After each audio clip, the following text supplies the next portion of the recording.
Forester grade 1 आरो forester गार्डनि physical टेस्टआ दिनैनिफ्राय जागायबाय। 150नि पस्टआव गासै 52,672 बिजाथिफोरा आर'जलाइ गथायदों। बिटिसिनि सेन्ट्रेल सेलेक्शन बर्डआ 6 जुलाइनिफ्राय फरेस्ट ग्रेड 1 आरो फरेस्ट गार्डनि मासिफोरनि थाखाय फिजिकेल फिटनेस टेस्ट जागायदों, जेराव फिजिकेल फिटनेस टेस्टआ 24 जुलाइसिम सोलिबाय थागोन। फिजिकेल आनजाद लानाया हरानागुरि गेलेग्रा फोथारनिफ्राय जागायनानै बेथागाव आरो दामदरपुराव जोबहैगोन। खौरां बिजोंनि गेजेरजों फोरमायो दि बिटिसिनि चिएसबि बर्डनि मासिगिरि प्रदीप कुमार ब्रह्म बिथाङा बुङो दि बिटिसिआव फरेस्टार 1 आरो फरेस्टार गार्डखौ लानानै गासै 152 लांदां मासिफोर दं। हौवासा आरो हिनजावसाफोरनि थाखाय खुंफुंजानाय फिजिकेल आनजादनि थाखाय गासै 52,672 बिजाथिफोरा आर'जलाइ होदों। लांदां मासिफोरनि गेजेराव फरेस्टार ग्रेड 1 आव मोन 47 मासि आरो फरेस्टार गार्डनि मोन 110 मासि दं। मख'नो गोनांदि हौवासा बिजाथिफोरा 22 किल'मिटार खारनो एबा थाबायनो नांगोन, जेराव आइजो बिजाथिफोरा 16 किल'मिटार खारनो एबा थाबायनो नांगोन 4 घन्टानि गेजेराव। गोबां मिजिं आरो आसा लानानै बिजाथिफोरा बिटिसिनि चिएसबि बर्डजों खुंजानाय फरेस्टार 1 आरो फरेस्टार गार्डखौ गेबें आरो जाख्ल'नाय गैयाजासे खुंफुंजागोनखौ मिजिंथिदों।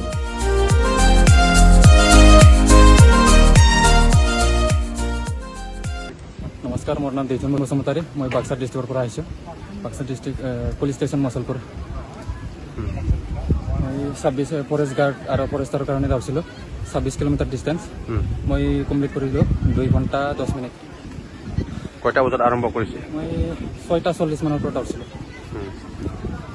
কি আশা কৰিছে এইবাৰ? কি আশা মানে আশা কৰিছো ফৰেষ্টাৰ গাৰ্ড নহ'লে ফৰেষ্টাৰ 1 যিকোনো এটা পাব বুলি আশা কৰি কিনা আহিছো আৰু এতে দৰবা ইণ্টাৰভিউ দিবা। ইয়াৰ কাৰণে প্ৰেক্টিছ কৰা হৈছিল নেকি? বহুত প্ৰেক্টিছ কৰিছিলো। এনেতো অসম পুলিচ দৌৰে কামন দৌৰে, সেইকাৰণে অলপ মানে নৰ্মেল পাইছে আৰু দৌৰা। আমাৰ যোৱা 4 জুলাই বৰ্ড মিটিঙতে সিদ্ধান্ত লোৱা হৈছিল যে আমি অহা 6 জুলাইৰ পৰা ৰাতিপুৱা 6টাৰ পৰা আমি যেটো আমাৰ ফিজিকেল ফিটনেছ টেষ্ট এটো আমি আৰম্ভ কৰিম। সেইমতে আমাৰ বৰ্ড ডিচিছন মতে আজি 6 জুলাই আমি ৰাতিপুৱা 6টাৰ পৰা আমি ফিজিকেল ফিটনেছ টেষ্টটো আমি আৰম্ভ কৰিছোঁ। আৰু সেই প্ৰচেছত আমাৰ প্ৰথমতে কাউণ্টাৰত আমাৰ যিসকল কেণ্ডিডেট তেখেতসকলৰ মাৰ্কশ্বিট এডমিট কাৰ্ড আৰু কল লেটাৰ চেক কৰা হৈছে। আৰু ইয়াৰ পিছত ইয়াৰ ফিজিকেল মেজাৰমেণ্টত এওঁলোকৰ হেড চেষ্ট এইটো জোখা হৈছে। ইয়াৰ পিছতে আমাৰ স্কেনিং যেটো কাউণ্টাৰ আছে ইয়াত আহি পেলাই আমাৰ কেণ্ডিডেটসকলক তেওঁলোকৰ নাম আৰু ৰোল নম্বৰ আৰু টাইমিং ডিপাৰ্চাৰ টাইম এইটো স্কেনিং কৰা হৈছে। ইয়াৰ পিছত যাবলৈ দিয়া হৈছে। তো আমাৰ এই প্ৰচেছটো এতিয়ালৈকে চলি আছে। আৰু আমি 9টা বজালৈকে যিসকল প্ৰাৰ্থী পৰীক্ষা দিয়াৰ ইচ্ছা ৰাতিপুৱা 6টাৰ পৰা 9টালৈকে আমাৰ ৰিপৰ্টিং টাইম দিয়া হৈছে। সেইমতে আমি ৰাতিপুৱা 9টালৈকে এখেতসকলক আমি বাদ চাম। ইয়াৰ পিছত আমাৰ ৰিপৰ্টিং টাইমটো ক্লোজ হৈ যাব। ইয়াৰ পিছত আমি কেণ্ডিডেটক আৰু এলাউ নকৰোঁ। ইয়াৰ মাজতে আমি যিসকলক ৰাতিপুৱা 6টা বজাতে আমি যাবলৈ দিব পাৰিছিলোঁ, আমাৰ এজনী ফিমেল কেণ্ডিডেট ইতিমধ্যে তেখেতে ৰিটাৰ্ণিং পইণ্টৰ পৰা ৰিটাৰ্ণ হৈ পেলাই আমাৰ স্কেনিং কাউণ্টাৰত এখেতে তেওঁ ৰিটাৰ্ণৰ মানে স্কেনিংটো কৰাইছে। আৰু আমাৰ এই প্ৰচেছত আমি ডেইলি 3000 কেণ্ডিডেট প্ৰাৰ্থী আমি টেষ্ট কৰাৰ কথা। তো গতিকে আমি আশা ৰাখিছোঁ যে আমি 3000 বা তাতকৈ অকণমান কম হ'ব পাৰে।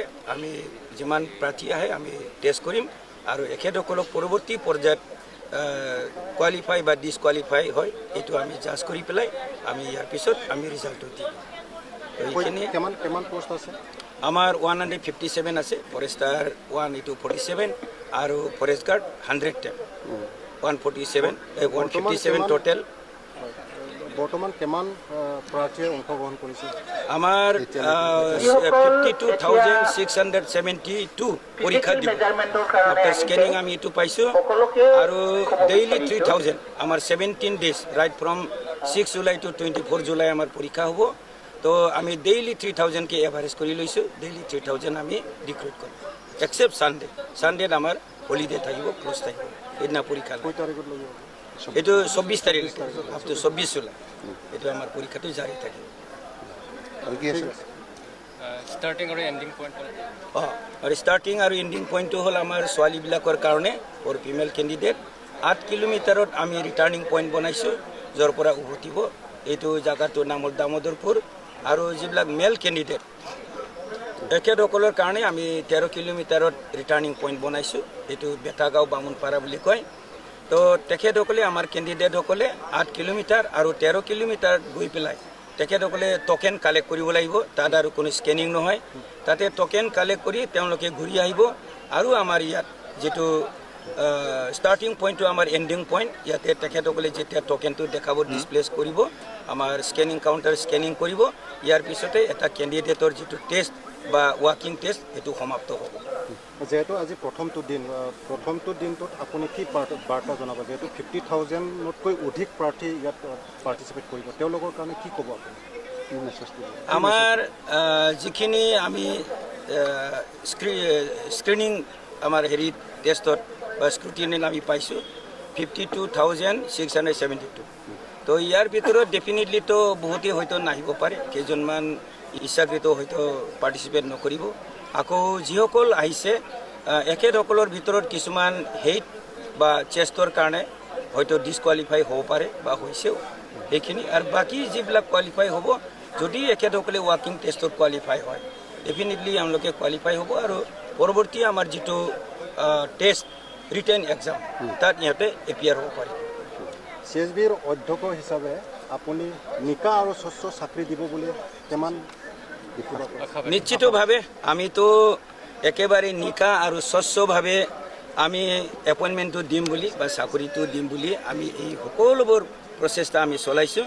সেইকাৰণে আমি যিহেতু ইউনিফৰ্ম ছাৰ্ভিচত আমাৰ সদায় ফিজিকেল ফিটনেছ টেষ্টটো ল'ব লাগে, তো আমি ইমানখিনি কেণ্ডিডেট থকা স্বত্তেও যাতে আমাৰ বাছনিটো নিকা আৰু স্বচ্ছ হ'ব পাৰে, কোনো কৰ্ণাৰ পৰা যাতে কোনো ধৰণৰ অভিযোগটো নহয়, তাৰ কাৰণে লক্ষ্য ৰাখি আমি আজি ইমানখিনি কেণ্ডিডেটৰ কাৰণে আমি ফিজিকেল টেষ্টৰ পৰা আমাৰ এই পৰীক্ষাটো আমি আৰম্ভ কৰাৰ সিদ্ধান্তটো লৈছোঁ।